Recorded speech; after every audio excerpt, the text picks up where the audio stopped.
What is going on, casuals? I know it's been a while. I've been gone. I know most of you don't even really care, so that's okay. But I'm going to give my reactions to the UFC White House card. I did terrible. Some may say I did awful. But I really just wanted to give my prediction, give my reactions to everything, starting with the the main card opener. It was all main card pay per view worthy except Bo Nickel. That's like prelim headliner worthy, but main card opener Diego Lopez versus Steve Garcia. This was a great scrap. Uh, it was a pretty competitive fight for the first two round. For the first round, Steve Garcia was kind of just piecing up Diego Lopez. And originally, before I picked Diego Lopez, I was gonna pick Steve Garcia by like third round TKO, by just like landing big shots, overwhelming Lopez, just being better. But something about me just said, I know Steve Garcia likes to get scrappy. He likes to stand there and start to trade shots. And you can't do that with Diego Lopez because he's always got a better chin and he's always got more power. But I think this is the one. Yeah, I think Steve Garcia was gonna comfortably piece up Diego Lopez to a decision, but in he got overly excited in a moment in the second round where he landed a the fuck is this on me? Where he landed a good shot on Diego Lopez and he had exited the exchange completely, avoiding Diego's shot. And if he had just stayed out of range, Diego Lopez would have missed the follow. But he steps back as he like lands like a I think I forget what the shot was, but he essentially tries. But exits the exchange, avoids a right hook, and he steps back in with a straight and gets caught right on the chin with Diego Lopez left hook, rocks him bad, and from there on, Diego Lopez swarms him, lands, starts landing more, lands like two more solid hooks that put Steve Garcia down. He ends up going to the ground, landing some solid, clean ground and pound shots, and that's it. Fight's over. Diego Lopez knocks out Steve Garcia. Great fight. It's another one of those fights where it's like, wow, Diego Lopez, he's getting pieced up, but then he just wins. He's so powerful, dynamic, and explosive and wild. You have to fight a perfect fight like Volk for 25 minutes, and even then, Volk got dropped in those fights. It wasn't a perfect fight. Okay, you have to fight a picture perfect fight against Diego Lopez to beat him, and most people just can't do that. Either that, or you have to be gifted, and you have to have uh, some way to nullify him and keep him just there and not allow him to do anything. But even then, if you try and smudge him on bottom, he's got great grappling and submissions. If you try to keep him at range, eventually he'll find the mark on you at some point. If you try to outpower him and go blow for blow, he'll just land something big eventually, and you'll go out. So Diego Lopez, great win. Would love to see him fight either Arnold Allen or Aljamain Sterling next. Would be great fight night main events. Yair Rodriguez, him versus Yair Rodriguez would be another good one. But I think it should be him versus Aljo and then Allen versus Yair, because I think Diego Lopez deserves something actually big for him, and Allen deserves a bit of a fucking, you know, like a gimme. Next up, Bo Nickel versus Kyle Dawkins. I picked Kyle Dawkins. I was so fucking wrong. I thought he'd be able to stuff takedowns. I thought he'd be able to land better shots. He'd do better on the feet. No. No. Bo Nickel like shoots in immediately, slams him to the ground. Doesn't do anything crazy, but lands some decent shots on the ground. Lands some good ground and pound. Cuts him open with an elbow. Small little cut. Nothing crazy. Uh, The fight eventually gets still back up because nothing was really happening, and then he just lands this two-piece combination and he folds Kaldakis, lands like 4 follow-up elbows, and just that's it. Kaldakis is done. Kind of just covered up after the shots, didn't really try and fight back. He didn't look completely out of it, but good. It was a good performance from Bo Nickel. Probably his best win yet. His most skilled opponent he's faced. I think Kaldakis was no slouch. He slumped Michel Pereira out cold in like 30 seconds. He, he kind of steamrolled Gerald Mearshart in a round. Edmund Shabazian couldn't do that. Who else? Edmund Shabazian couldn't do that. Like other guys couldn't do that. He's very underrated. He was a very underrated guy coming into this fight. I felt like, but it turns out maybe Bo Nickel was the underrated one, and he seems he's made a lot of improvements to his game. And uh, yeah, I'd like to see him fight like an Ikram Aliskerov. I think that'd be a great fight for him, or maybe like a Bruno Ferreira next. I think those would be great step ups for him. That would show real evolution to his game. So yeah, Bo Nickel, great performance.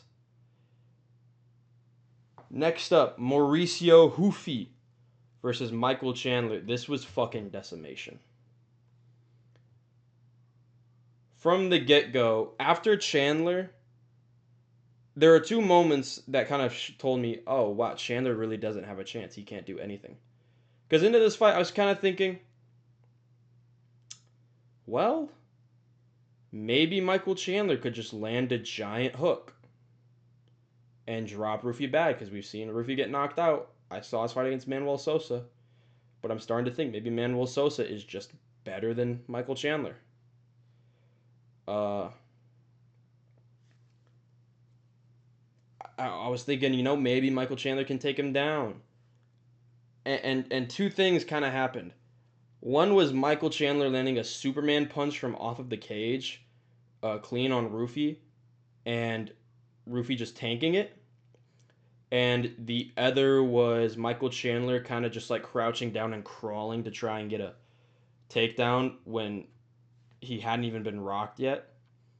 And at that point, I kind of knew, oh, it's over. And then Mauricio Rufy just styled on him. Rufy styled on him, landing spinning back kicks to the body at will, wheel kicks at will. He's landing every shot in the book when he wants.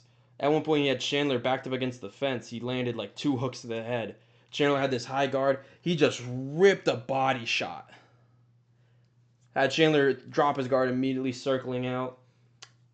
And in the finishing sequence, he throws a wheel kick that lands on the guard but rocks Chandler. Chandler stumbles forward.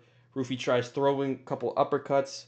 One of them glances, and then he throws this last one, and it lands clean on the chin of Michael Chandler. And that's it. Chandler folds. He crumbles up. That's it. He walked out with like a U.S. veteran that like a disabled veteran aside him, and I was just thinking to myself, wow, that's fucking terrible. You walked out with like a disabled veteran beside you, and you get slimed out by essentially Prime McGregor. This kind of shows to me Conor McGregor would have fucking smoked him. Conor McGregor would have smoked him. It's not even close. Chandler's so... I don't like using the term washed, really. This is a perfect place to say it. Chandler is washed. He's completely washed.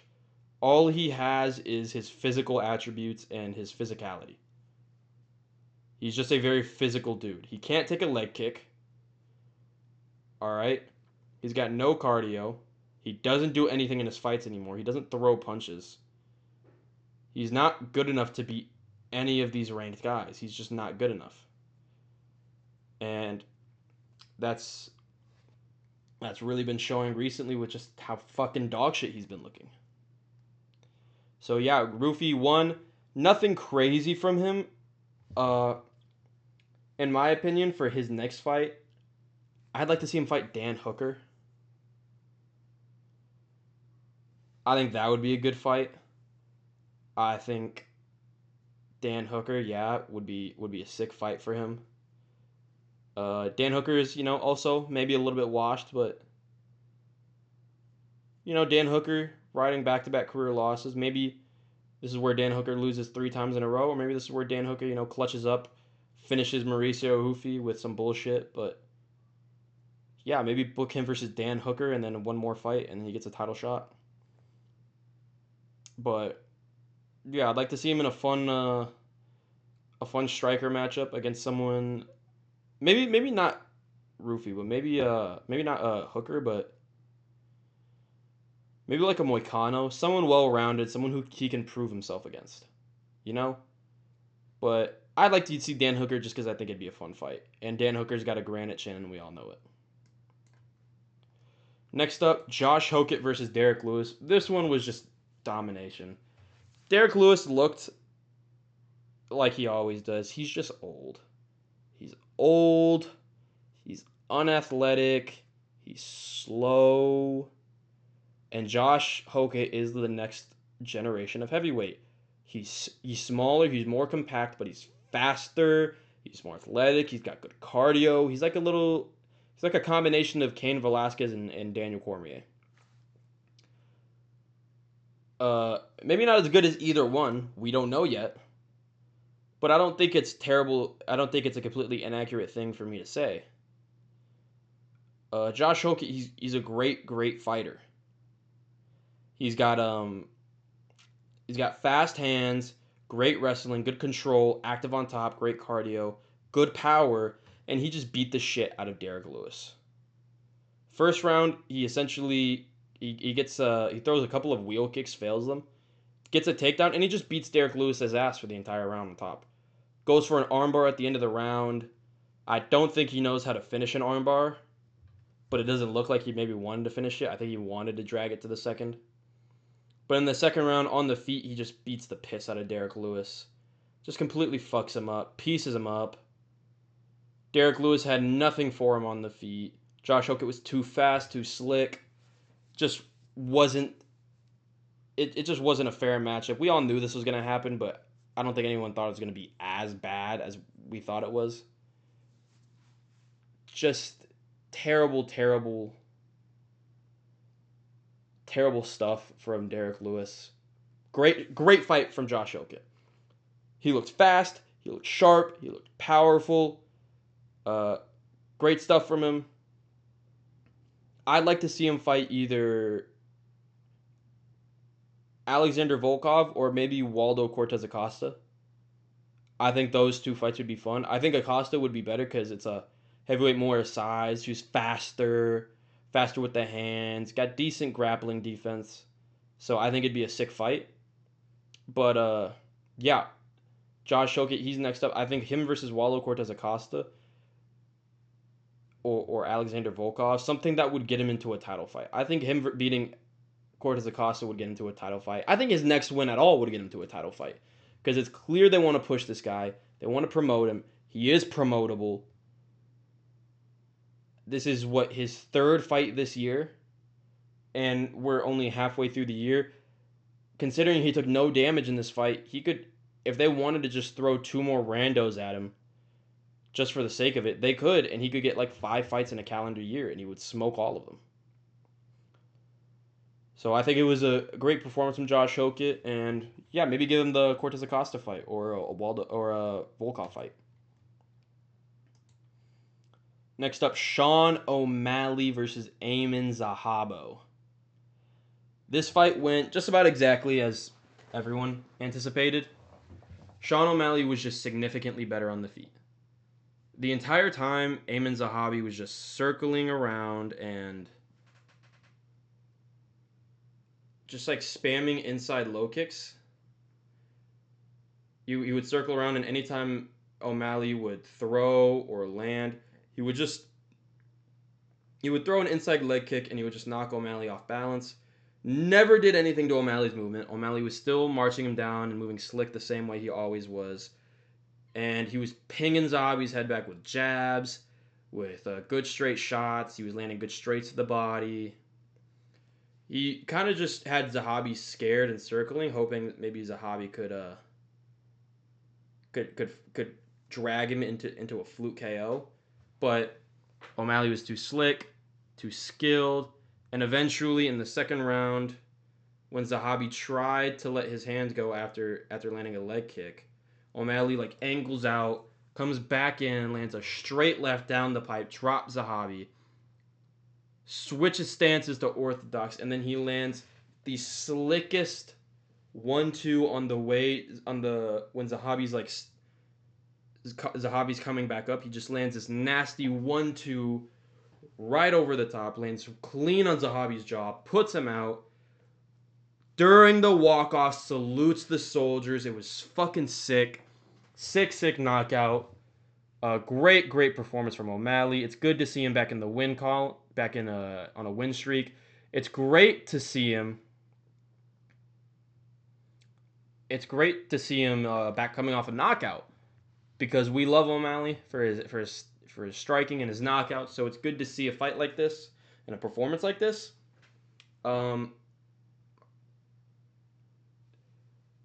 Zahabi, it was kind of expected, but again, is what it is.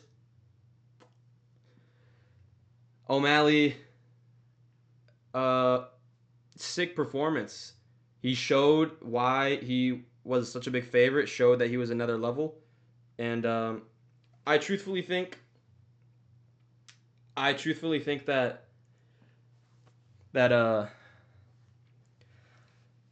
O'Malley should fight. I think he should fight Petr Yan next. I think he deserves the title shot. I mean, he's now coming off of a knockout, great performance on the White House, huge star. His stock is going to be, if not an all-time high, as close as it could be to maybe his championship reign. I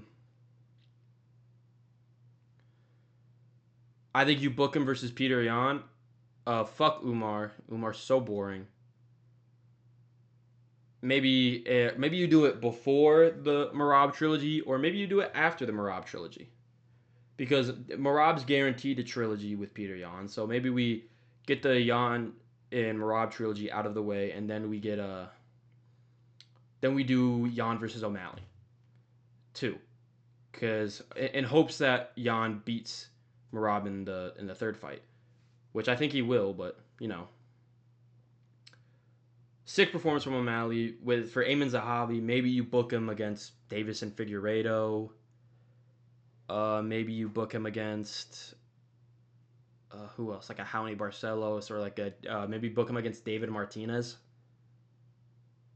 Maybe something like that. It's hard to know where he goes from here. He doesn't have really much of a fan base, but there might be something for him. We'll see. But sick performance from O'Malley. Moving on to the co-main event. This fucking French piece of shit.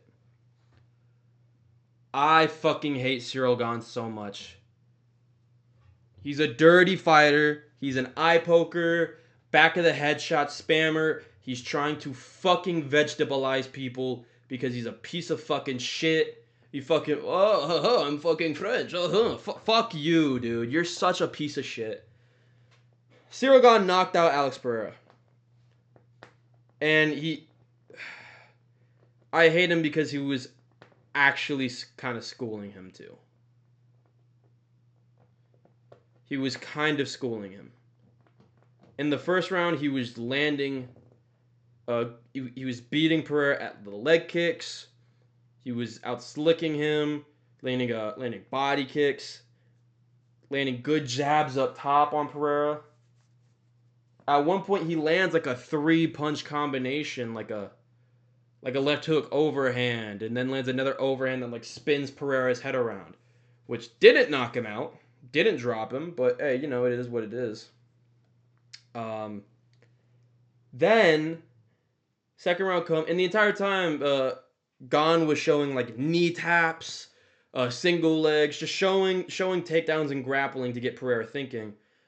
In the second round, it's kind of going the same way. Gane feints a takedown, kind of like shoots like a takedown. He knows he's gonna fail. It's not really there to be hit. Oh, at the end of the first round, Pereira lands like 2 solid like right hands that makes people that kind of had me thinking, oh, this is his time. In the second round, now he's got him.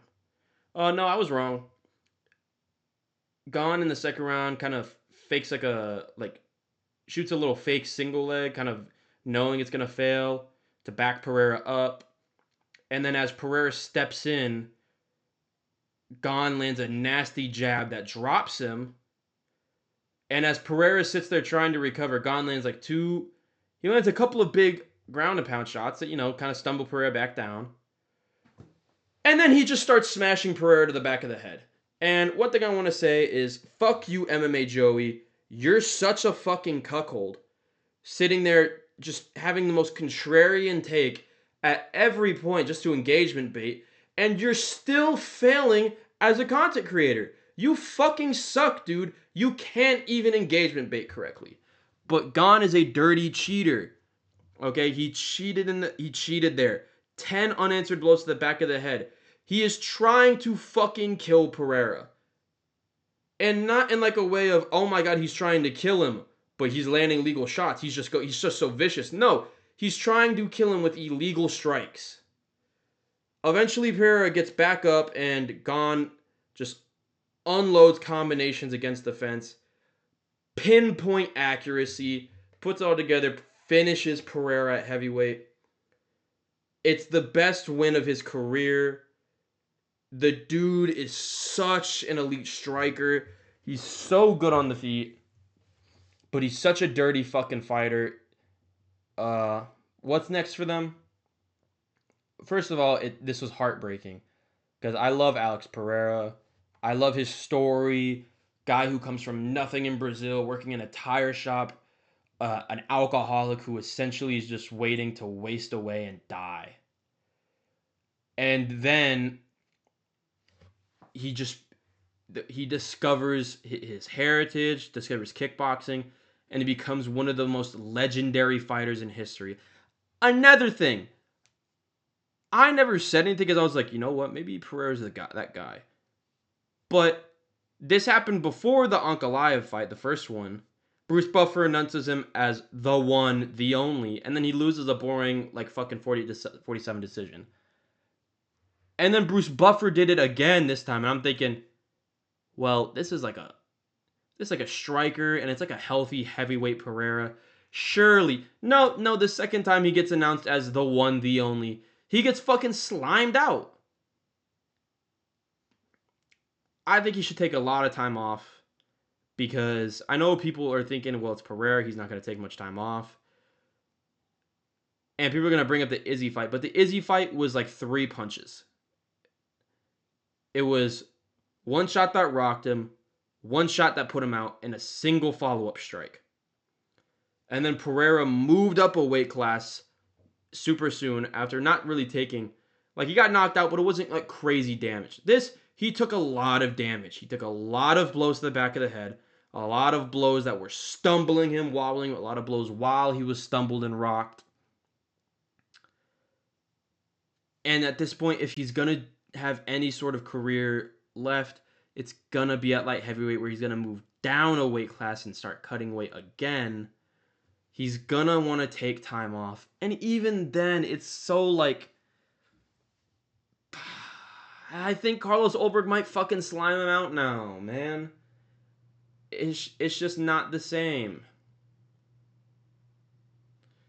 So, great win from CIRYL Gane. He should fight Tom Aspinall next. Tom Aspinall, please save us. Please save us, Tom Aspinall. Please slime out this fucking French pussy. Please, I'm begging you, Tom Aspinall. Kill this guy. It's like the scene from Spider-Man. I want you to kill Peter Parker. I want you to kill CIRYL Gane. He's a dirty fighter. Actual fucking horrible human being for the way he cheats in all of his fights. Smashing back of the headshots on these guys. Trying to kill them, but fucking hell, it's a great win. He was looking great anyways. Sick performance. Next up, and finally for the main event, ILIA Topuria versus Justin Gaethje.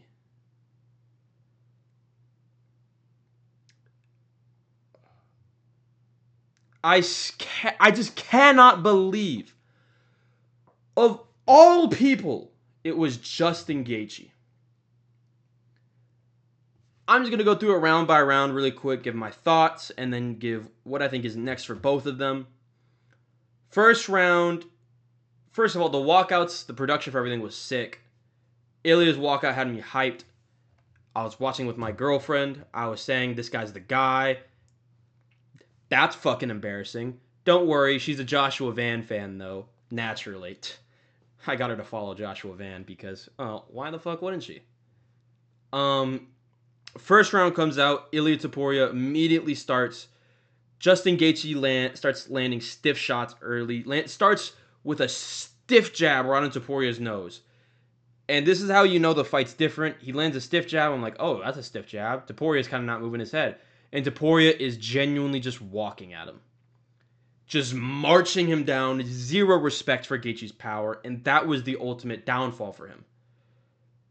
During this fight, Gaethje was landing a lot of good shots. Gaethje did a lot of good work shooting takedowns, and then on the break landing a clean uppercut, because Ilya loves to have this high guard, and the big opening is up that middle where Gaethje can land an uppercut or a straight or a jab. So he was doing really good at like shooting, and on the break just throwing the uppercut and landing it clean on Ilya. I heard Ilya came in with a cut above his eye, and some cuts, which may have done something, but it clearly did not cause the rest of the damage. Gaethje is incredible at creating damage. May not be the most like crazy powerful dude. He's definitely got some crazy power. Maybe not this one-shot KO kind of power, but my God, does he create damage like no other. He just seems to get people... He seems to make people look like they've been in car accidents. People look like they've been jumped even after beating Gaethje. First round goes, Gaethje starts creating big damage on Ilya quick, reddens his eye, starts creating marks all over his face. He lands a really clean uppercut at one point that really bothers Ilya's eye, and it takes Ilya a moment. You could tell because he has his normal high guard, which is his hand, which is usually by his chin. He literally raised it to like kind of cover his eye, and started move like other hand moving normally, brought his chin from like his hand from his chin to like his eye, and I think and the first round was actually a lot more competitive than I thought. They started eventually they started just trading jabs, and Ilya landed a couple of clean right hands that spun Gaethje's head around and wobbled Gaethje, but Gaethje stood back and he traded back, and that was what kind of warned Topuria off, despite Topuria giving him no respect. Towards the end of the round, Ilya started throwing the body shots and changing levels more, which almost got him the finish in the second round, which we'll talk about. But round ends, Gaethje edges it out. Ilya Topuria outlanded him, but Gaethje just created more damage physically, and that, I think that, in my opinion, that won him the round. Second round comes, they start scrapping hard. Ilya Topuria starts clearly. He's clearly like bothered by the damage. He starts fighting like a bat out of hell. He throws all patience out the way like he would have in most of his fights, and he starts trading like a madman. If Gaethje backs up against the fence, they're trading big shots. Topuria is taking two to give one, hopes that it puts Gaethje out. And that's for the first half of the round, just trading jabs. Topuria gets him against the fence. He'll unload combinations, not really land too clean with them. But then in the latter half, he makes a slight adjustment, and he starts smashing these hooks to the body, and they clearly bother Gaethje. He starts smashing him against the fence. They're clearly hurting Gaethje. At one point, he's got Gaethje hurt with a body shot up against the fence, and he starts unloading combinations of the body, switching fucking right hook, right hook, right hook, right hook, left hook to the left hook to the liver, right hook, trying to find that real dig in shot where he can really like dig in.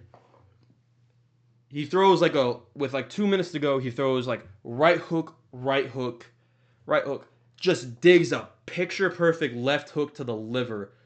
Crumples Gaethje. He crumples Gaethje. Gaethje crumples to the canvas. If ILIA Topuria jumps on him and he just throws the ground and pound he needs to, maybe throws like a knee to the body, or even just walks away, I don't think Gaethje was getting up at that point. The ref might have been willing to stop it. But he goes to the ground. He goes to the grappling. And that's where it all starts falling apart. He starts going for these submissions, which normally I would think, oh yeah, this is good because Gaethje has no grappling defense. But Gaethje survives every submission, a triangle, like an arm triangle, belly down arm bar. He gets mounted. Second round ends. Third round, he comes out. Topuria is gassed. He is running on empty. And Gaethje starts picking it up. Gaethje starts landing these jabs and these right hands. Topuria is no longer eating them the same. He's backing up hard. He's not really throwing anything. And then at one point, Gaethje throws a jab and he throws a right hand behind it. He cracks ILIA hard.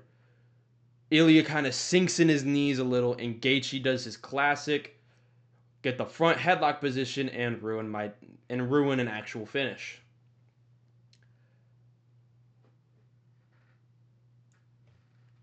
He gets back up, starts throwing good shots. For the rest of the round, he pieces up ILIA. In between round 3 and 4, ILIA's eyes are swelling up. The doctor essentially tells Marc Goddard, no, he can't continue. ILIA pleads. ILIA pleads to let him keep going, that he can do it.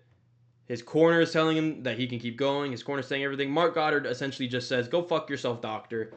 Lets him keep going. Topuria comes out. He has a decent fourth round. Still arguably losing it, but he has a decent fourth round. He's able to start landing his jab again somewhat. Start landing a right hand a little. He ends up getting a takedown on Justin Gaethje. Gets a mount immediately again, but loses it trying to go for like another submission. And then as he falls off top, and then one thing that I forgot to mention this, Topuria landed the 5 leg kicks. He kind of let the leg kicks fall away from him. He didn't keep throwing the leg kicks, which are one of his bigger tools in his fights, and he kind of got away from them. And another thing he kind of got away that he should have done earlier was the body shots, but hindsight's always 20/20, and it was a very it's all besides the point. Round 4 comes. Gaethje reverses the position, gets a front headlock, and as Ilia's kind of on the ground on his knees, Gaethje throws a knee to the body that fucking hurts Ilia bad. He like tucks his elbow. Gaethje throws more body shots. Round's over. Topuria gets up, and a lot of people are saying Topuria quit on the stool, like fat fucking pussies like MMA Joey, who are literally gonna die in 5 years because they're so fucking obese and lame. Just a fucking loser contrarian. God, I fucking hate him so much. He's just such a loser contrarian.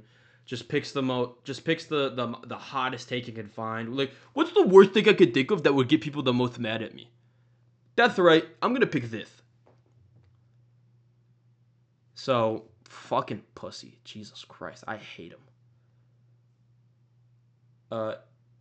Ilia Topuria. He gets on the stool.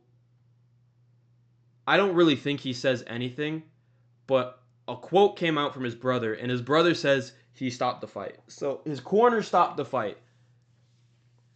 I hate the narrative that Ilia Topuria is a quitter, because if he wanted to quit, he could have quit in that third round when he got dropped, when he got hurt the worst.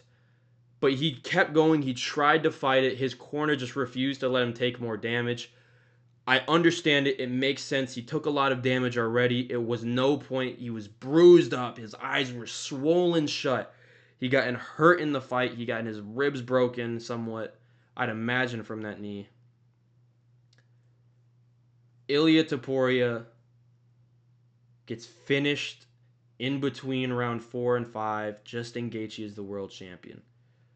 Now, I don't think he's a quitter.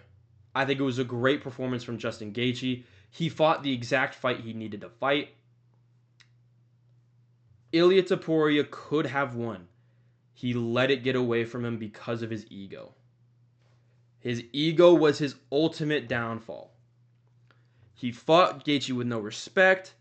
He had a game plan, I assume, and he abandoned it. He fought like he needed to prove something when he didn't, and it gave Justin Gaethje the perfect opportunity to do exactly what he needed to do, which was make it scrappy, and he made it a Justin Gaethje fight.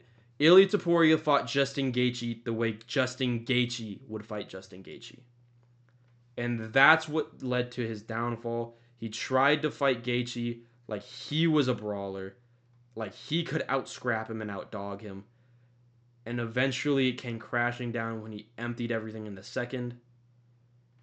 And Gaethje still had the tank, had the gas left in the tank. I don't know how he still had cardio and power to give after eating all those body shots and that liver shot in the second round. I don't know how he did it. Gaethje's a fucking animal. But yeah, great performance from Gaethje. Where does he go from here? I think he either retires, but if he doesn't retire, he's got to fight Arman Tsarukyan. Those are his only two options. Retire or fight Arman Tsarukyan. And I think Arman Tsarukyan beats him because I think Arman Tsarukyan's a much more patient kind of grappler. Tsarukyan's going to shoot until he gets the takedown, and he will get the takedown on Gaethje. And when he does, he's going to get top position eventually. He's going to get mount, and he's going to do damage. He's going to hurt Justin Gaethje, and he's going to get a submission. For ILIA Topuria, I think he takes a lot of time off. But in my opinion, I think he should fight the winner of BSD and Paddy. I think if the winner is BSD, he may be less inclined to, but I still think he should. And if it's Paddy, it's a great fight for him. I think he smokes both of them, to be fair. ILIA Topuria is still a fantastic fighter. He's still got great boxing. He's still insanely fast. He's still got great anti-wrestling, and he's still got great power. He is still a fantastic fighter. I think he would beat Gaethje in a rematch, truthfully, 100%. But he's going to have to earn it, and I don't think he's going to get the chance by the time Gaethje's done with his career. I think the only way they could keep Gaethje around long enough for ILIA Topuria to come back and beat him in a rematch is if he literally goes and they offer him $10 million to fight Gaethje, to fight ILIA again. Then I could see him doing it, like $10 million or some shit like that. But unless it's that, I don't think Ilya's getting back that one on Gaethje. Great fights. Great performance from Gaethje. I mean, this is an all-time great, legendary, one of the best wins in UFC history. One of the biggest, arguably the biggest upset in UFC history. Incredible fight, incredible performance. Let me know what you guys thought down below. That's my opinion. I'm gonna have a breakdown. I'm gonna have two more fights. I'm gonna have two more videos about this. One about this cheating cuck. One over my opinion on ILIA Topuria. And then I'm probably gonna have my breakdown video Thursday. I'm probably gonna do my breakdown video Thursday. My ILIA video is probably gonna come out Friday. My GANE video is probably gonna come out tomorrow. I'm probably gonna do them in that order. Not they're gonna come out like I have them ready, but give me your thoughts and opinions down below. What you think. And yeah, that's it. See ya.